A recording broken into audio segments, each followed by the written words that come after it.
Welcome back. The panel is with us remotely, but thank you, Omicron. Anna Palmer, founder of Punchbowl News. NBC News chief White House correspondent, Peter Alexander.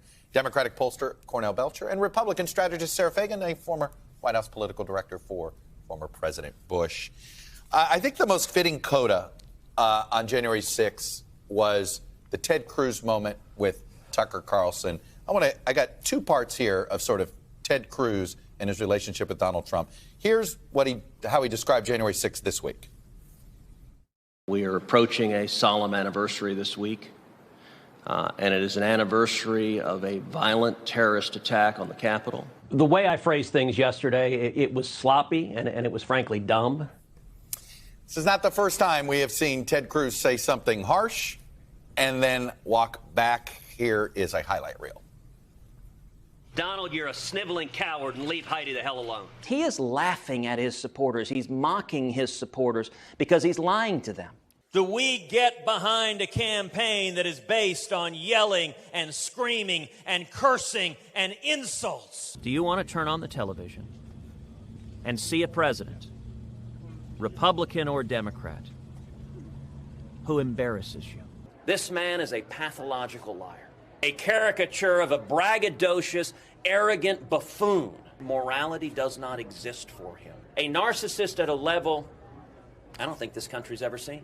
I am honored that President Trump is here endorsing and supporting my campaign, and I look forward to campaigning alongside him in 2020 for his re-election as President of the United States. Sarah, I'm certain you're very thankful that I'm coming to you first on this one. Of course. But is he emblematic of what every elected Republican has had to do in the age of Trump? Yeah, it's very challenging because all of these candidates running for office have to constantly be looking over their shoulder for a primary. And so that is the calculus. It's actually on the left and the right, by the way, but speaking in terms of the Republican Party, I mean, that's what you saw play out there. What Ted Cruz said on the floor of the Senate is what he thought, and it's what was accurate. And Tucker Carlson challenged him, challenged his language, and he backed down. And it was an easy political calculus. Is that healthy? Because he could have swapped out the word. No, it's not. But it is where we are, and it's where both parties are. And so this is not a unique Republican challenge. But you know, he could have easily used a different word than terrorists, and it wouldn't have been an issue. And that's what he recognized. Anna Palmer, how afraid are elected Republicans in Congress of their voters right now? Yeah, I think what Ted Cruz did is emblematic of where a lot of the Republican Party is. They are very concerned about getting crosswise with former President Donald Trump because that's where the energy of the party is. That's where the people are going to win in 2022. It's really that base vote, which is, you know, supremely behind Trump. And it's why they continue to kowtow to him and kind of shift their positioning to just kind of be in line with him because they do not want to have to go up against him in primaries or in the general election. Peter Alexander, Donald Trump had been doing this for a year. And the president had sort of tried to stay above it. Right. And then January 6th came. Let me play one more bite from that speech. The former president of the United States of America has created and spread a web of lies about the 2020 election. He's done so because he values power over principle. Why did they wait? Well, the White House says that it was selective on purpose on this issue in conversations with officials over the course of the last several days.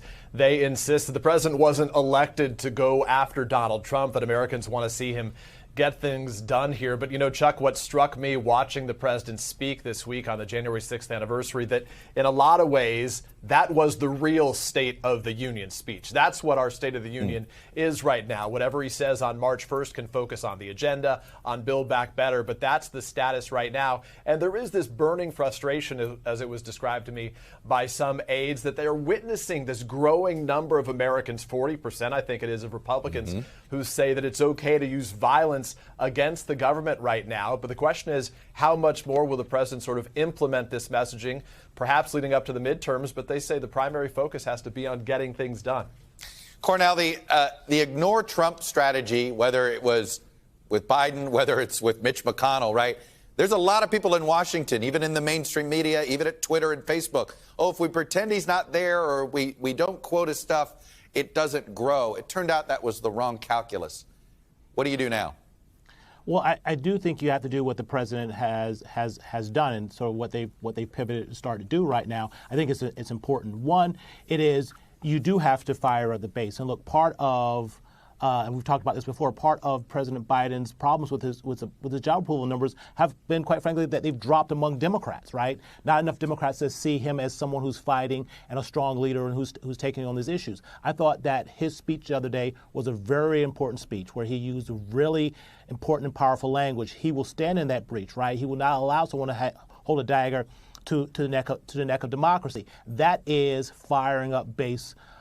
Sort of language and laying out for Americans, quite frankly, what are the obstacles. You can either choose democracy or you can choose authoritarianism, and I think you'll see that play out even more heading into the midterms. Sarah Fagan, is there anything the January 6th committee could come up with that would turn 75% of the Republicans that support Trump right now and his misinformation down to, say, 50?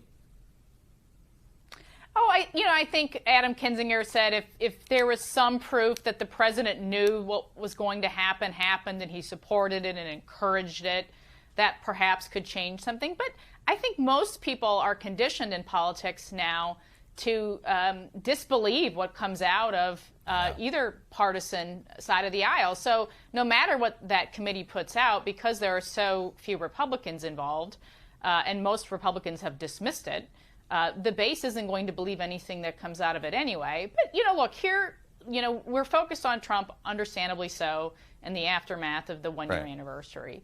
But we're heading into, a year away from primary season. Perhaps he runs, perhaps he doesn't. Right now, 55% of Republicans would like somebody else to be the standard bearer of the Republican Party. So while he is still the dominant force, a year from now, is that 65%?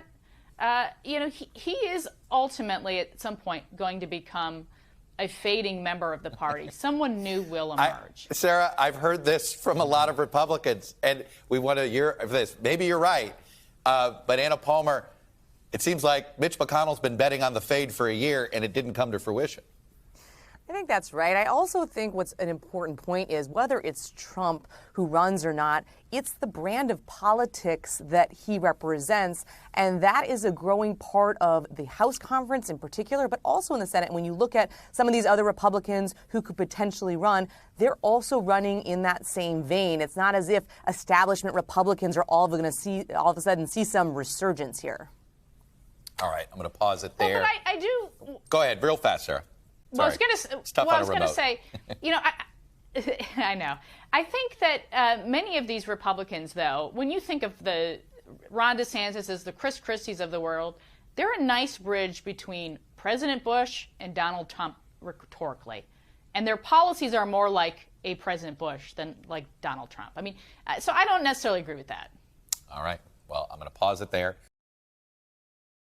Thanks for watching our YouTube channel. Follow today's top stories and breaking news by downloading the NBC News app.